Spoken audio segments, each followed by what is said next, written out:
Logic ప్రోలో మీరు use చేస్తున్న ప్రాజెక్ట్లో ప్రీవియస్ ప్రాజెక్ట్ యొక్క ఇన్స్ట్రుమెంట్స్ కానీ లేకపోతే ట్రాక్స్ కానీ లేకపోతే ఎఫెక్ట్లు కానీ ఈజీగా ఎలా ఇంపోర్ట్ చేసుకోవాలో ఇప్పుడు ఈ వీడియోలో చూద్దాం. సో ఫస్ట్ ఆఫ్ ఆల్ నేను ఏం చేస్తున్నానంటే ఇక్కడ మనకి ఆల్ ఫైల్స్ అనే ఒక ఆప్షన్ ఉంటుంది, ప్రాజెక్ట్ అండ్ ఆల్ ఫైల్స్. ఇక్కడ మన యొక్క ప్రాజెక్ట్ ప్రీవియస్ ప్రాజెక్ట్ ఎక్కడ ఉందో దాన్ని చెక్ చేసుకోవచ్చు.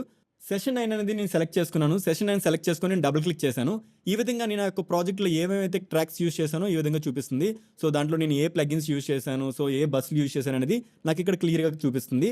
ఇక్కడ నేను పియానో సెలెక్ట్ చేసుకొని జస్ట్ ఇది ఒక ఇన్స్ట్రుమెంట్, సో నేను సెలెక్ట్ చేసుకొని ఇక్కడ కొన్ని ఆప్షన్స్ ఉన్నాయి చూడండి, కంటెంట్, సెల్స్, ప్లగిన్స్ అని. ఆ యొక్క ట్రాక్లో ఉన్న యొక్క ప్లగిన్స్ కూడా కావాలనుకుంటే వాటిని కూడా సెలెక్ట్ చేసుకొని జస్ట్ నేను ఇక్కడ యాడ్ అనే బటన్ని క్లిక్ చేస్తున్నాను. సో ఈ విధంగా ఏంటంటే మనకి ఆ యొక్క మిడీ కానీ లేకపోతే ఆ యొక్క ట్రాక్లో ఉన్నటువంటి ప్లగిన్స్ కానీ కంప్లీట్గా మనకి ఇక్కడ ఇంపోర్ట్ అవుతాయి. సో ఏదైనా సెషన్లో ఉన్న డేటాని ఇంపోర్ట్ చేసుకునేడానికి ఈ యొక్క ఆప్షన్ అనేది చాలా బెటర్.